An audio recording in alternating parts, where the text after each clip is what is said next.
I'm angry with you. I lost the bus. Hey there, guys. Today's video, we're gonna learn 5 common mistakes in English. Here we go. I'm angry with you. I lost the bus. She doesn't listen me. এই যে সেন্টেন্সগুলো এগুলো কি আদৌ ঠিক হয়েছে? উত্তর হচ্ছে না। তো আজকে আমরা এরকম 5টা ইংরেজি বাক্যে যেগুলো আমরা সচরাচর ভুল করি এগুলো শিখব।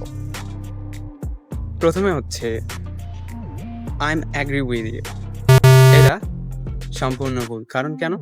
এখানে আমরা ব্যবহার করছি I am agree with you, কিন্তু এখানে am বসবে না, কারণ এখানে অ্যাগ্রিটা হচ্ছে একটা ভার্ব এবং এখানে তাই am বসাতে হবে না। অ্যাগ্রি তো ইতিমধ্যেই ভার্ব, সো আমরা বলবো I agree with you। আর দ্বিতীয় সেন্টেন্স হচ্ছে যেটা আমরা অনেক সময় ভুল করে থাকি, I lost the bus। এখানে লসটা হবে, লস্ট বলতে আমরা কোন জিনিসগুলো বোঝাবো? যেগুলো বস্তু, যেমন চাবি, তালা বা যে কোনো কিছু এই রকমের জিনিসগুলো হলে আমরা বলবো লস্ট। টাকা হারাই গেছে বা কলম হারাই গেছে, এগুলোর ক্ষেত্রে আমরা বলবো লস্ট।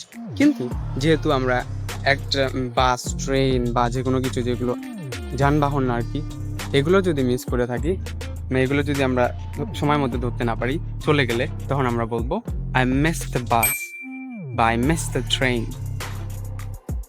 like this guys। আর তৃতীয় সেন্টেন্সটা হচ্ছে she doesn't listen me। এখানেও ভুল আছে। কেন? কারণ এখানে she doesn't listen me যদি লিসেনের পরে কোনো অবজেক্ট থাকে, me, him এমন, তাহলে আমরা তখন বলবো যে, তখন ওখানে যদি টু ইউজ না করি, অর্থাৎ প্রিপোজিশন যদি না ইউজ করি, তাইলে ওটা অসম্পূর্ণ থেকে যাবে।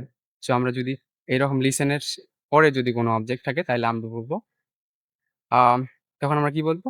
she doesn't listen to me, মানে সে আমার কথা শুনছে না। আশা করি বুঝতে পেরেছেন। তারপর যেটা, সেটা হচ্ছে everyone are happy। এখানে ভুল আছে। কেমনে? সেটা হচ্ছে যে everyone are happy। everyone মনে হতে পারে যে এটা অনেকজনকে বোঝাচ্ছে, মানে বহুবচন, কিন্তু আসলে না। এটা হচ্ছে সিঙ্গুলার বা একবচন। তো এইরকম হলে তখন আমরা ইউজ করব ইজ। তো everyone is happy। তারপরে যে সেন্টেন্স, সেটা হচ্ছে যে I came to Bangladesh by foot, মানে আমি পায়ে হেঁটে বাংলাদেশে এসেছিলাম। তো এটা ভুল হবে কেন? আমরা তখনই বাই ইউজ করব যখন আমরা বাস, ট্রেন বা কোনো কিছুর মধ্যে যাব। কিন্তু যখন আমরা পায়ে হেঁটে যাব, তখন ইউজ করব অন। তো কি হবে? তো এটা হবে যে I came to Bangladesh on foot। আমি বাংলাদেশে পায়ে হেঁটে এসেছিলাম। সো গাইস, এই ধরনের যে মিস্টেক গুলো আশা করি আপনারা বুঝতে পেরেছেন। এগুলো আপনাদের অবশ্যই ঠিক করে নিতে হবে। আর যদি আমার ভিডিওটা আপনাদের ভালো লেগে থাকে, তাহলে অবশ্যই লাইক, কমেন্ট এবং শেয়ার করবেন এবং অবশ্যই জানাতে ভুলবেন না যে কোন সেন্টেন্সটা, যেটা আমি বলেছিলাম যে ভুল হয়, আমরা প্রতিনিয়ত করে থাকি। আপনিও করেছেন।